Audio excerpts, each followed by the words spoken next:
Welcome to this session. In this session, we are learning the new chapter of the physics, that is the oscillations. चॅप्टरचं नाव आहे oscillation, जो physics मधला 12th standard जो नवीन syllabus आहे 2020 आणि 21 यामधला आपण oscillation chapter आता स्टडी करणार आहे. तर आपण सुरुवातीला इंट्रोडक्शन पाहून घेऊयात आणि त्यानंतर आपण एक स्टेप बाय स्टेप आपण पूर्ण डिटेल्स आपण डिस्कस करूयात. आता जर पाहिलं आतापर्यंत आपण ज्यावेळेस 10वी 11वीला ज्यावेळेस आपण स्टडी केलं तर आपल्याला जे मोशन आहेत हे मोशन आपण कोणकोणत्या स्टडी केले आहेत पाहता. एक आहे ट्रान्सलेशन मोशन.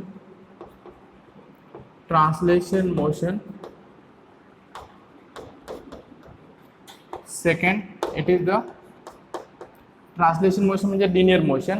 त्याच्यानंतर सर्क्युलर मोशन. थर्ड आहे रोटेशनल मोशन. आणि नंतरची जी मोशन आहे याला म्हणतो आपण ऑसिलेटरी मोशन. तर आपण हे 4 प्रकारच्या मोशन आपण स्टडी केले. 3 मोशन आतापर्यंत आपण स्टडी केलेले आहे. जसं ट्रान्सलेशन मोशन 10वीला स्टडी केलेलं आहे. इंट्रोडक्शन आपण सर्क्युलर मोशन घेतलं आहे. त्याच्यानंतर आपण 12वीला ज्यावेळेस आलं circular motion, uniform circular motion, rotation motion हे स्टडी केलं आहे. आणि नंतरची जी मोशन आहे ही ऑसिलेटरी मोशन आहे. तर आता या चॅप्टर्समध्ये आपल्याला ऑसिलेटरी मोशनवर इथं कॉन्सन्ट्रेशन करायचे. तर त्या अगोदर ऑसिलेटरी मोशन ज्यावेळेस आपण स्टडी करतोय तर आपल्याला माहिती असणं आवश्यक आहे की एक्झाम्पल्स आपण कसं एक्झाम्पल देऊ शकतो. आता जर पाहिलं ट्रान्सलेशन मोशन म्हटलं जर बॉल जर मी एक स्ट्रेट लाईन मूव्ह केला तर तो होईल ट्रान्सलेशन मोशन. सर्क्युलर मोशन ज्यावेळेस ऑब्जेक्ट तुमचा हा circular motion along the circumference of circle move होईल त्याला सर्क्युलर मोशन म्हणतोय. रोटेशन मोशनमध्ये जेव्हा पार्टिकल आणि ती बॉडी स्वतः एखाद्या ॲक्सिस सोबत फिरत असते त्याला म्हणतो आपण रोटेशन मोशन. पण आता आपण ऑसिलेटरी मोशन जेव्हा स्टडी करतोय मी इथं काही एक्झाम्पल घेतोय. एक्झाम्पल जर पाहिलं rocking of cradles, swinging of swing, motion of pendulum in a clock, vibration of a guitar, up and down motion of the guitar. आता जर तुम्ही एक्झाम्पल जर पाहिलं तर तुम्हाला थोडी आयडिया येऊन जाईल की आपण कशाच्या संदर्भात कोणत्या मोशनच्या संदर्भात आपण इथं डिस्कस करतोय. आता रॉकिंग ऑफ क्रॅडल म्हणजे काय आपल्याला माहिती आहे. आपला पाळणा असतो जो लहान मुलांना आपण झोपवण्यासाठी वापरतो. तो जो पाळणा आहे त्या पाळण्याचं जर चित्र जर आपण इथे ड्रॉ करायचं घेतलं तर असं काहीतरी तो पाळणा असेल आणि आपण काय करतोय मूव्ह करतोय. ज्यावेळेस इथं फोर्स आपण अप्लाय नाही करत त्यावेळेस काय होईल ती एका मीन किंवा इक्विलिब्रियम पोझिशनला असेल. जसा आपण फोर्स इथं अप्लाय करतोय तसा तो या साईडला येईल, परत तो रिलीज होईल, परत ते या साईडला येईल. That is to and fro motion perform होईल. तर हे झालं पाळणा म्हणतोय आपण त्याला क्रॅडल. तर रॉकिंग ऑफ क्रॅडल हे एक्झाम्पल. स्विंगिंग ऑफ स्विंग जर तुम्ही शेतामध्ये एखादा झोका जर बांधला असेल झाडाला तर सुरुवातीला ज्यावेळेस फोर्स नसेल काही त्यावेळेस तो काय असेल रेस्टला असेल, इक्विलिब्रियम पोझिशनला म्हणतोय. आणि ज्यावेळेस आपण इथं फोर्स अप्लाय करतोय तो टू आणि फ्रो अशी मोशन परफॉर्म करतो. तर हा तुमचा शेतातला झोका आपण म्हणू शकतो. Motion of pendulum in a clock तुम्ही घडीमध्ये पाहिला असाल की पेंडुलम हा अशा प्रकारे मूव्ह होत असतो. तर motion of pendulum in a clock. Vibration of a गिटारच्या तारला ज्यावेळेस तुम्ही स्टक करता तर ती व्हायब्रेशन सुद्धा इथं टू आणि फ्रो असतील. आणि up and down motion of the not the guitar,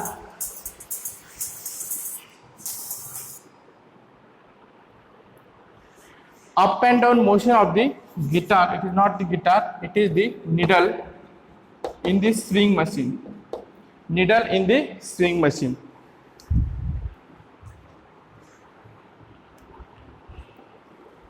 up and down motion of the needle in the swing machine पाहिली आहे तुम्ही जे आपण सिलाई करण्यासाठी वापरतोय त्याची जी निडल असेल ती up and down motion perform करते त्याला आपण up and down motion of the needle म्हणतोय. आता या एक्झाम्पलवरून लक्षात येईल तुमच्या तर ही मोशन काय करते, ही मोशन टू आणि फ्रो असेल किंवा बॉटम आणि अप असेल तर अशा प्रकारे मोशन परफॉर्म करतं. आणि कशासोबत करते along with the equilibrium position करतं.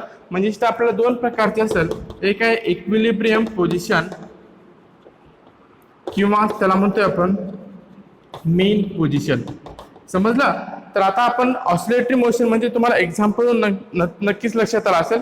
तर जी मोशन टू आणि फ्रो मोशन परफॉर्म करते त्या मोशनला म्हणतोय आपण ऑसिलेटरी मोशन.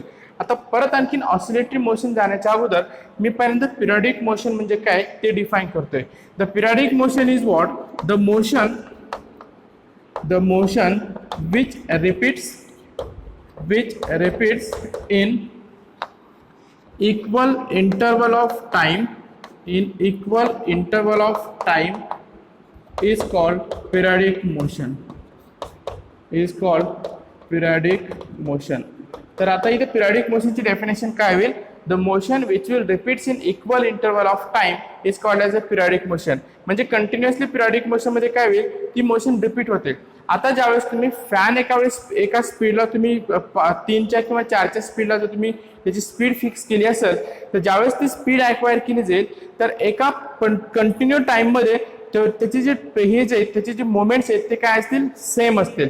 तर या मोशनला आपण म्हणतोय periodic motion. The motion which repeats in equal interval of time is called as a periodic motion. आता या पिरियडिक मोशन मध्ये काही सेट ऑफ मोमेंट असतात.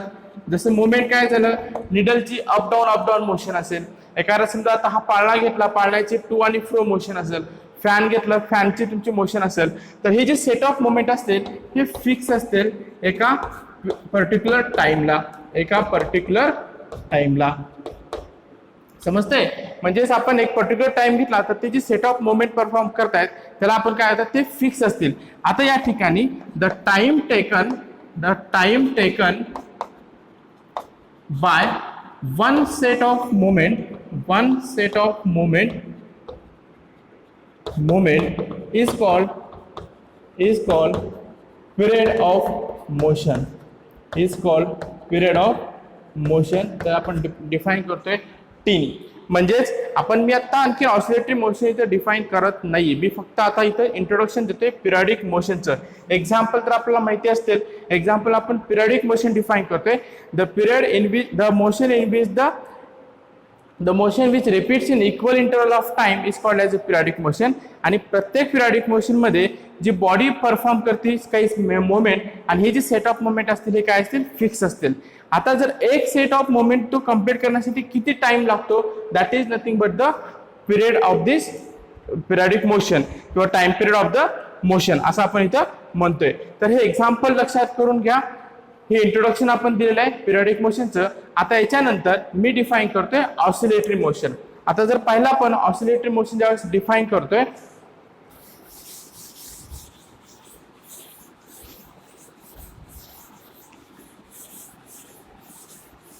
ऑसिलेटरी मोशन ज्यावेळेस आपण डिफाइन करतोय, आता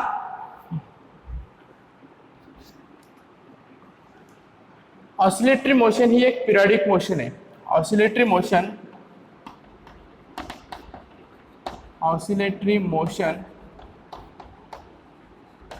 is a periodic motion or is a type of periodic motion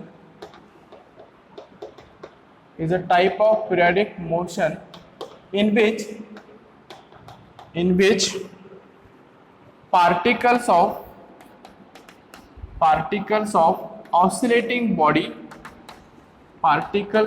oscillating body moves to and fro about mean position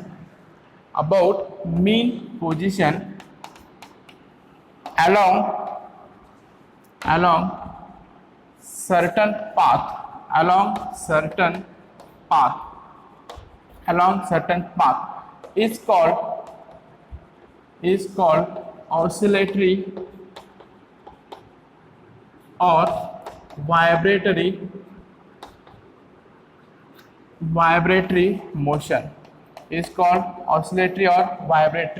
motion. Oscillatory motion is the type of the periodic motion in which the particles of oscillating body moves, this word is very important, to and fro about the mean position along the certain path is called as a oscillatory motion. आता जो हा certain path है, if the path is straight line, it is called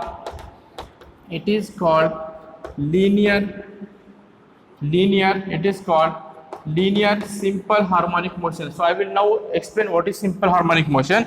And if the path is path is arc of circle. Arc of circle is called angular simple harmonic motion. Is called angular simple harmonic motion. आता लक्षात घ्या, मी ते simple harmonic motion explain करतोय.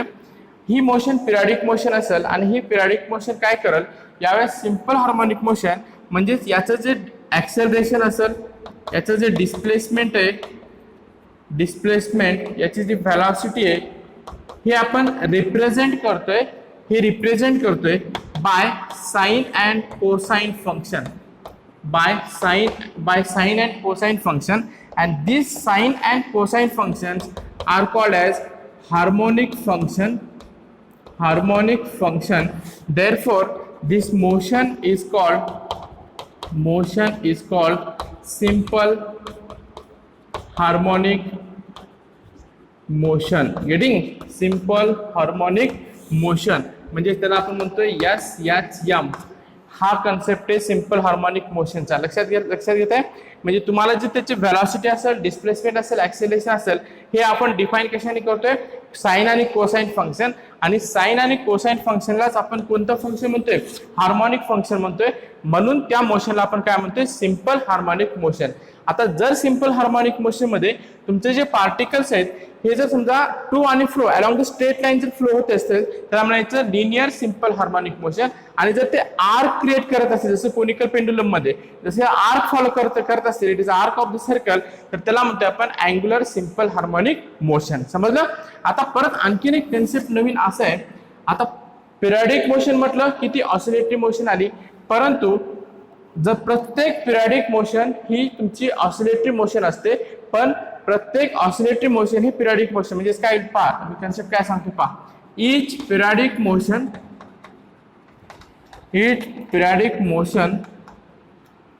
is, otherwise I will skip this and I will write here.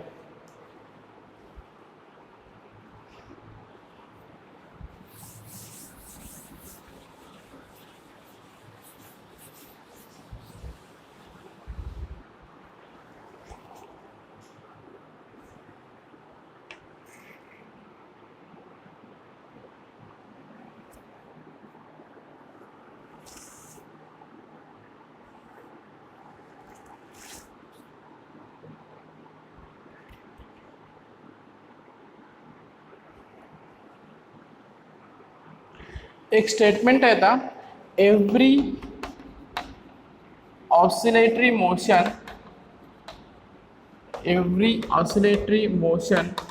Is periodic motion,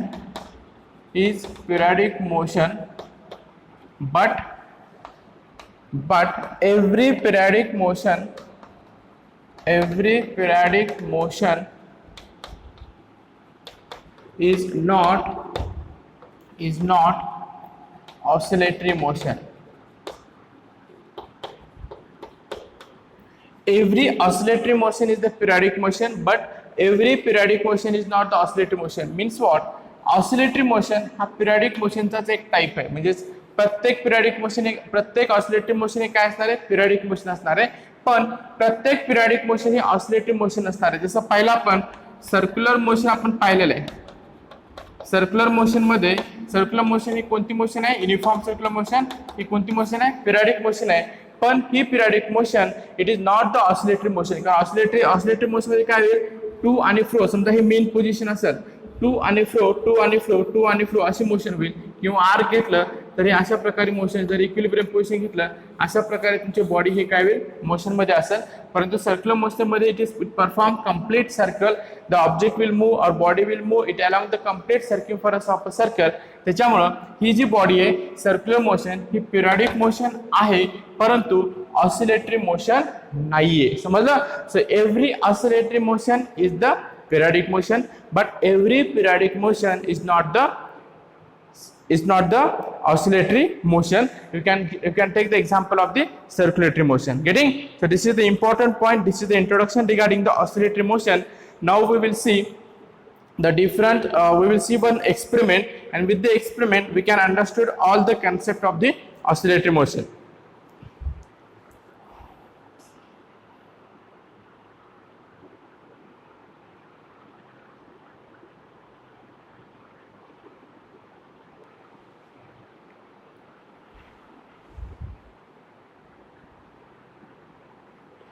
आता नंतर आपण linear simple harmonic motion म्हणजेच काय याचं इंट्रोडक्शन आणि डेफिनेशन डिटेल्समध्ये स्टडी करणार आहे. तर लक्षात घ्या, linear simple harmonic motion study करण्याच्या अगोदर आता तुम्हाला इंट्रोडक्टर एवढं समजलं की सिम्पल हार्मोनिक मोशन, हार्मोनिक म्हणजे काय, याचं जे फोर्स असेल, डिस्प्लेसमेंट असेल, ॲक्सेलरेशन असेल ते आपण हार्मोनिक फंक्शनने रिप्रेझेंट करतोय. हार्मोनिक फंक्शन म्हणजे साइन आणि कोसाइन फंक्शन, आणि हे सिम्पल आहे त्याच्यामध्ये आपण लिनियर सिम्पल हार्मोनिक मोशन असं इथे नाव दिलं आहे. लिनियर म्हणजे it is the moving along the straight line. आता लिनियर सिम्पल हार्मोनिक मोशन समजलं, motion represented by the sine and cosine function. Simple and linear, its motion to fro motion is the linear motion that is along the straight line. म्हणून म्हणते आपण linear simple harmonic motion. आता या ठिकाणी तुमच्या स्क्रीनच्या समोर इथे तुम्हाला फिगर दिसतील, figure A, figure B, figure C, that is A 1 2 3 असे नाव दिले. तर या ठिकाणी काय केलेलं आहे पहा. पहिल्यांदा आपण काय केलेलं आहे, एक ब्लॉक घेतलेला आहे.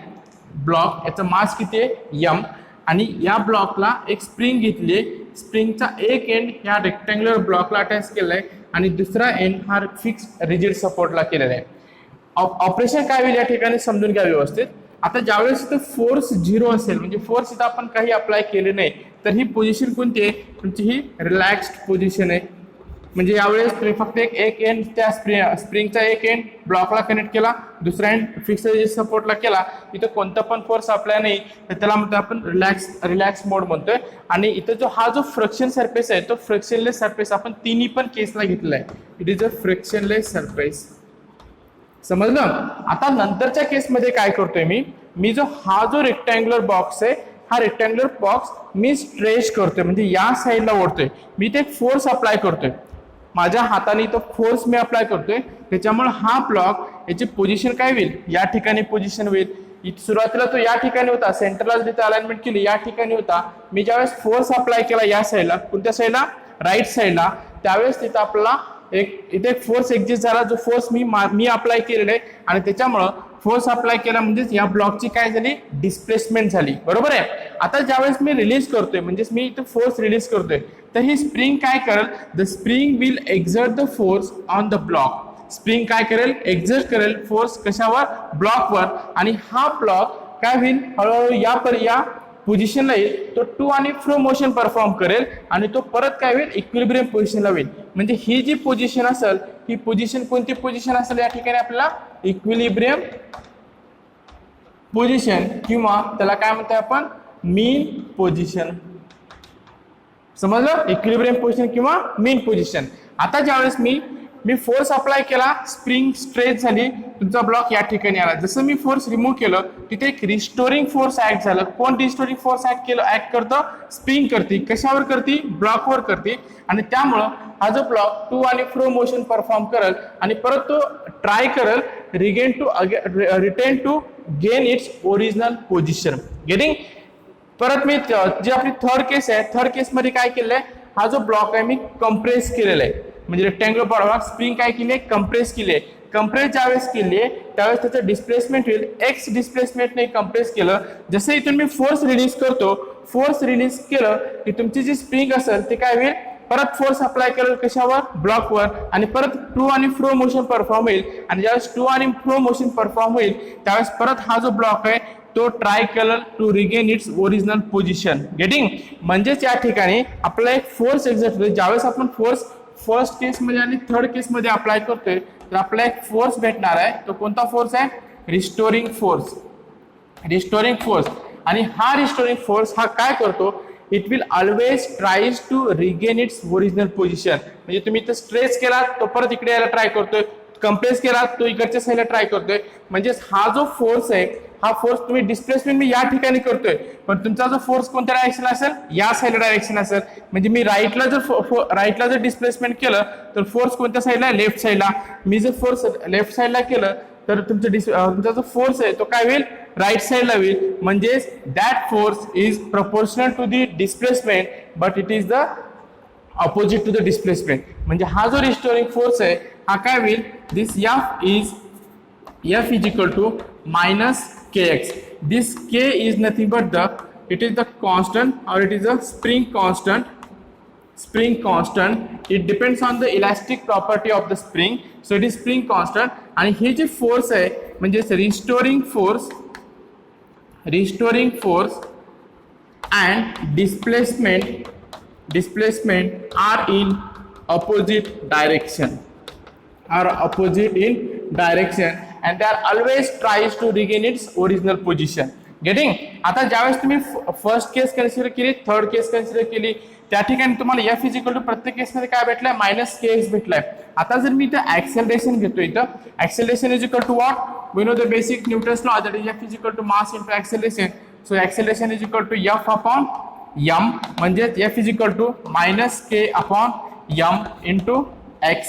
आता इथे के हा काय तुमचा कॉन्स्टंट आहे, एम हा काय mass of block, it is also constant. So acceleration is again directly proportional to the minus x, and it again shows that acceleration is opposite direction to the displacement. So as this motion is performing to and fro motion, so this motion is called as the which motion? Linear simple harmonic motion. The linear simple harmonic motion is the motion in which the restoring force or acceleration, it is directed toward the equilibrium position, and it is directly proportional to the displacement of the particle. This is the definition of linear simple harmonic motion. Getting? So please note down this.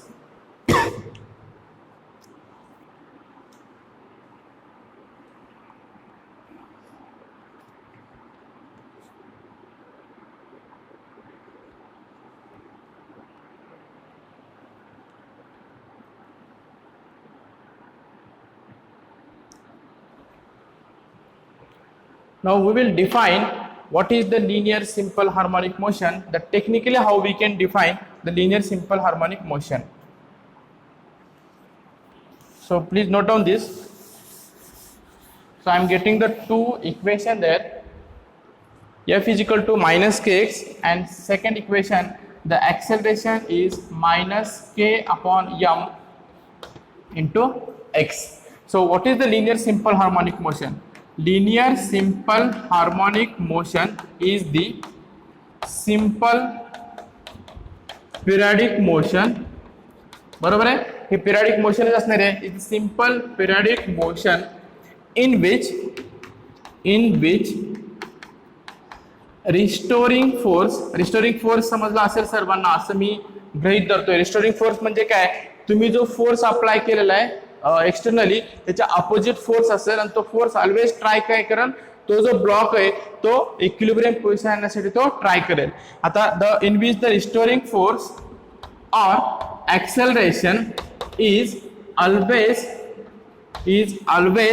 directed towards mean position, and its magnitude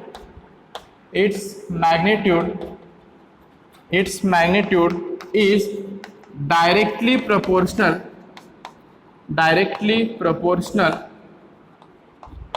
to the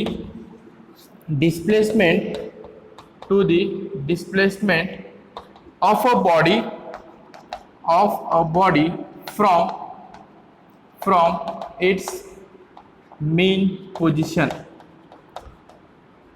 मी लिहिण्यासाठी खूप मोठी definition वाटेल तुम्हाला, पण simple आहे. लक्षात काय ठेवायचं पहा, linear simple harmonic motion is the linear periodic motion, कारण periodic motion is simple harmonic motion असणार आहे. So linear simple harmonic motion is the simple periodic motion in which आपल्याला दोन टर्म्स इथं डिफाईन करायचे. तर इथं लिहितो मी, पहिला जो टर्म्स आहे रिस्टोरिंग फोर्स, आणि दुसरा जो आहे इथं काय ऍक्सेलरेशन. आता रिस्टोरिंग फोर्स आणि ऍक्सेलरेशन याची तुम्हाला फक्त डायरेक्शन आणि मॅग्निट्यूड सांगायचे या डेफिनेशन मध्ये. पहा, मी काय सांगितलं, डायरेक्शन कशी असेल रिस्टोरिंग फोर्सची किंवा ऍक्सेलरेशनची टुवर्ड द मीन पोझिशन, आणि मॅग्निट्यूड कसं असेल हे कॉन्स्टंट आहे, म्हणजे ते डायरेक्टली प्रपोर्शनल टू काय असेल डिस्प्लेसमेंट असेल.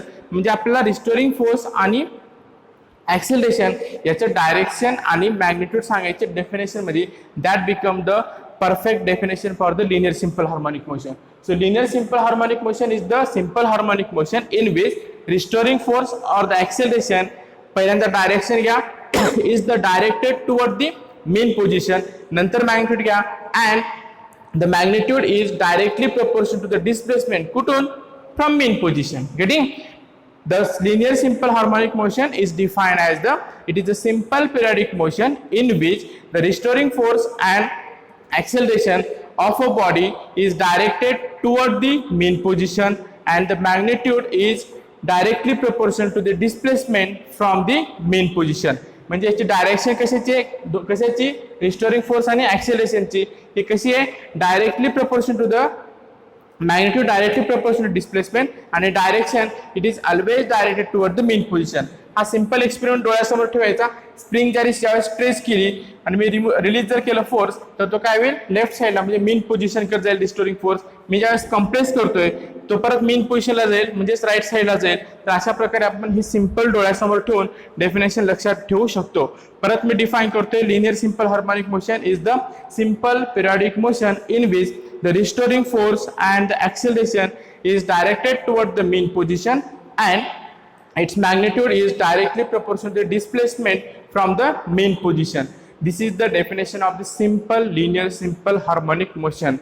So I hope that everyone has understood what is the periodic motion, what is the oscillatory motion, vibratory motion, what are the different examples of the oscillatory motions and the simple concept of the linear simple harmonic motion with this experiment. Getting?